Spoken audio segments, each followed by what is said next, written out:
Now, this is not what any of us want to hear, and all of us are in the same boat. We're dealing with this together, whether you're traveling for work or you're traveling to your family for the holidays. Thanksgiving is the first one up. They're right around the corner, travel turmoil, and this is in the air and also in airports. It's about to get worse, and you could be at big risk of missing your flight. This is one of those things that impacts all of us. So take a look at this map. People flying in out of 40 major airports, some of the busiest in the country, can expect to see a 10% cut in flights, all because air traffic controllers are continuing to call out as the government shutdown persists. A reminder, they don't get paid during this time. Among all those airports you see there, take a look. Our three major airports are impacted by this: Kennedy, LaGuardia, Newark. All of them. United CEO saying that those cuts could start as soon as tomorrow. So ABC's transportation producer, Sam Sweeney, joins us to talk about this. Sam, I want to get right into this because what does this mean for customers here? Are the flights being canceled, pushed back? I mean, how much notice are people getting? It's going to be all of the above, Pedro. The airlines are now being told by the Department of Transportation that they have to pick some of their flights at these airports to be canceled. United, for example, is going to be cutting roughly 300 flights a day. And as you mentioned, that's going to be a big impact for the New York area airport, as Newark Airport is a United hub. But all of these airlines are going to be, forced to cut back. If you have an 8-ounce cup, you can't put 12 ounces of water into it. That's what we're seeing across the board right now. There are simply not enough air traffic controllers to handle the amount of planes that are scheduled in our airspace every single day. So they have to cut back to make this safer for all of us. So if you are flying over the next couple of days, you likely may get a notification from the airline in the app. So make sure you have your app, not only to get that notification, but also to quickly rebook before somebody else grabs that open seat.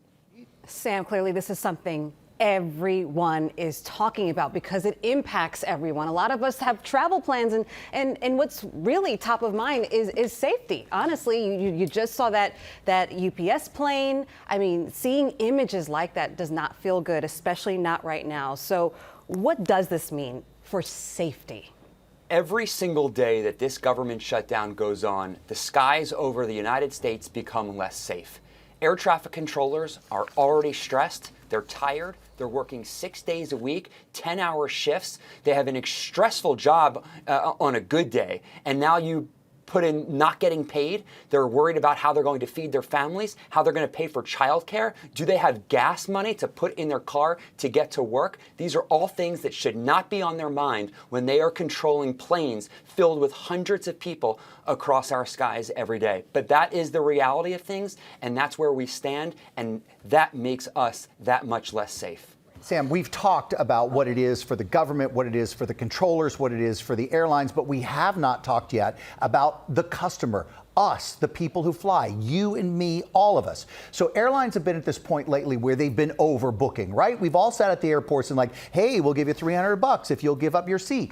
And if there's been a weather catastrophe, we haven't been able to get booked for days. So has anyone said anything to you? Have you heard any whispers about the airline saying, hey, if we cancel your flight and we can't get you on another flight, what happens to the customer? Do we know anything about that yet? Look, they're going to make the travel policies much more flexible. Even if you have a basic economy ticket, most of the airlines are going to honor a full cash refund if you say, hey, look, I'm not going to travel. That makes it easier for the customer. It also makes it easier for the airline. So it frees up some of those seats for people that actually need to travel. Some people may say, hey, look, I don't need to go on that business trip. Forget it. I'll just stay home. I'll do it on Zoom. That frees up a seat. And that's what we're going to see, a lot of people canceling their trips. But if you have that one trip booked to Disney World and you have to be there, you really have been looking forward to this, they're going to work with you to get you on another flight. They're going to start what's called upgauging. So if, for example, if they fly, 6 flights a day between Newark and Orlando, they may cut that to 3, but they're going to put on a Boeing 777 or a 787 Dreamliner, a much bigger plane to accommodate the extra people. Honestly, the sad thing is some of us don't have a choice. Some of us have to travel. We have family members who may need us to be there. Yeah. And that's the part that, is really unfortunate. But that was good stuff, Sam. Thank you so much for always being on top of it. Always appreciate when you can join us. Thank you again for the conversation. Appreciate it.